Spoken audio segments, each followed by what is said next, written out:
This is a mini-series on Apple TV called Disclaimer. Now, there's a lot of things go on Apple TV and kind of get lost, right? But they are producing a lot of stuff. And you might think to yourself, like, well, why is Bruce bringing me a mini-series on Apple TV? Well, first of all, it looks to be a true miniseries. Now, I haven't finished it yet because it hasn't finished yet because it's one of those where they release a episode every week. I've seen 5 episodes out of 7, and it looks to be a one and done. I'm almost positive that's the case. I don't think there's going to be any more seasons of this, so that I think is always a plus. I'm hoping for more and more a true miniseries where they don't try to make ongoing seasons of some of these, because what it does is it really allows you to have stakes. Because if you know it's not coming back, you know no characters are coming back, then you don't have any idea who's going to live, die, or what's going to happen. And I think that just makes it a much better experience dramatically. The only exception I would make to ongoing series would be something like Fargo, where each season is a different set of characters and a different storyline in a similar universe. I think that works as well because each season you don't know what's going to happen to the characters and there are stakes. That same idea, basically. So, disclaimer, why you might want to put disclaimer on your radar. But this is directed and written by Alfonso Cuarón, and obviously that's a huge name in filmmaking. And I don't think that I know of he's never done a series quite like this. But once again, I'm not fully aware of his entire, output. But of course, most of you all know him for Roma and E2 Mama Tambien, which I think has very interesting comparisons to this in some way. What else? Gravity. Now I get confused sometimes. Gravity, I believe he did. And I believe he also did Children of Men. If I'm not wrong, I got the right names. I think I got the right ones. So, who are the stars of this? Playing Catherine is Cate Blanchett. Okay, well, Cate Blanchett, it's always awesome. Playing young Catherine, that should tell you something, is Leela George. Stephen is Kevin Kline. You've got Robert Sacha Baron Cohen in a totally serious part. He is not playing it comedic at all in this, and he's doing a really good job. Leslie Manville is in here as well. Louis Partridge. And then as the son of Catherine, you've got Nicholas, played by Cody Smith McPhee. What is disclaimer? Basically, the Catherine character, Cate Blanchett character, she is a successful, she's in England, she's a successful documentary filmmaker. She's kind of built a little empire. She's very renowned. She's kind of in society at this point. She's made her way up. She is married to the Sacha Baron Cohen character, and he's a very, he's kind of the boring British husband dude, right? He's into wine. That's his thing right now. And you get the feeling that they're just at a content life. Their son is, not doing the best. He's in his 20s, and their son he's living his life, but he's not as successful as they might have wanted for their kid, but he's also seeming to do okay. And that's kind of the setup. And then one day she gets a package, and you don't immediately know what the package is, but she starts to kind of freak out. And essentially, and I'm not giving away a spoiler because this is kind of the basis for the whole series. Essentially, she has been sent a set of photos. I won't fully reveal what those are. A set of photos and a book. And this book and photos were sent to her by Kevin Kline's character. Kevin Kline, like you would never even recognize him in this movie. If you know Kevin Kline from, Fish Called Wanda and all these other movies from mostly the 80s and 90s. Here he's, basically like an old man. Aren't we all getting there? But he's like an old man. But my gosh, is he fantastic in this series so far.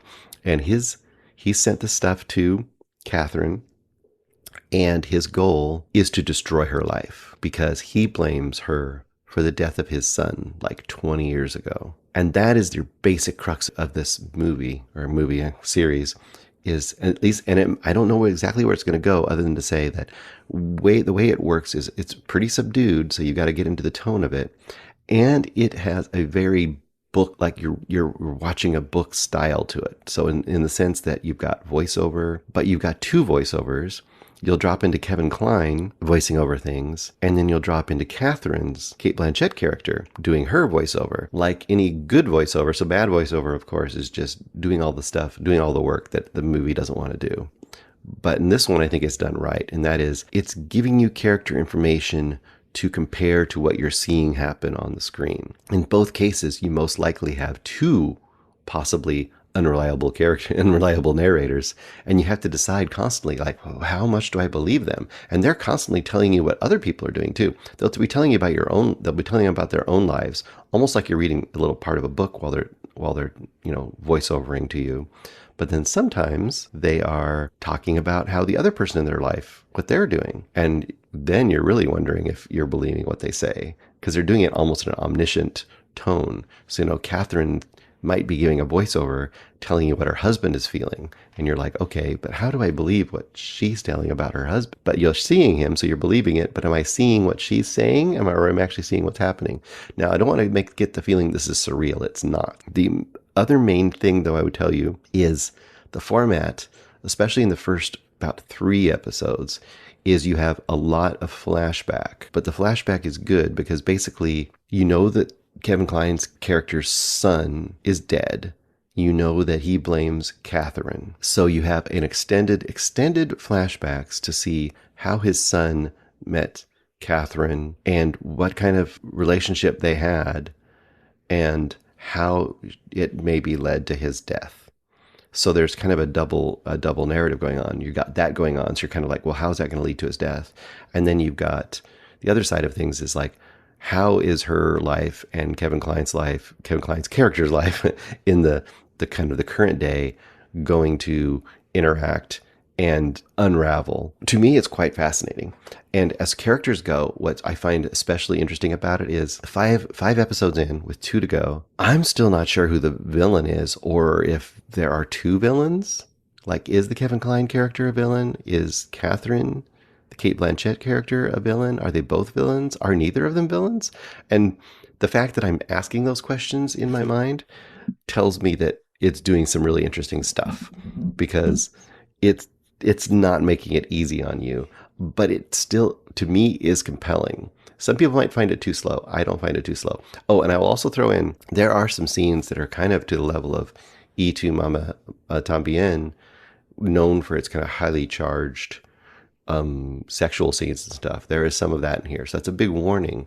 I mean, it's very important for the plot of the kind of the events that occurred, especially in the past, and for the characters to understand the characters now versus then. But it's really pretty frank, especially for like TV, and not these days anything can happen on non-network television, which who watches network television. I think it's a pretty fantastic series so far. I'm really interested to see how it ends up. Hopefully it ends up in a satisfying way, even if it doesn't quite hit the mark. The trip so far there to get there, and the acting and the script and just the way it's been produced, and Cuarón's very keen eye, all is working for me very, very well. So that is disclaimer on Apple TV Plus. I think it's a great time to hop in. So that's kind of why I want to do this review now. I've seen enough that I feel I can recommend it. I've seen enough to know that I think it's a good time to hop in for people, because you can almost binge it. You can go through 5 episodes,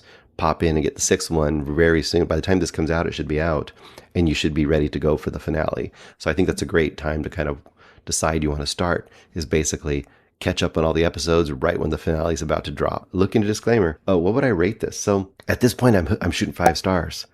Now, it could totally fall from that based on the last 2 episodes.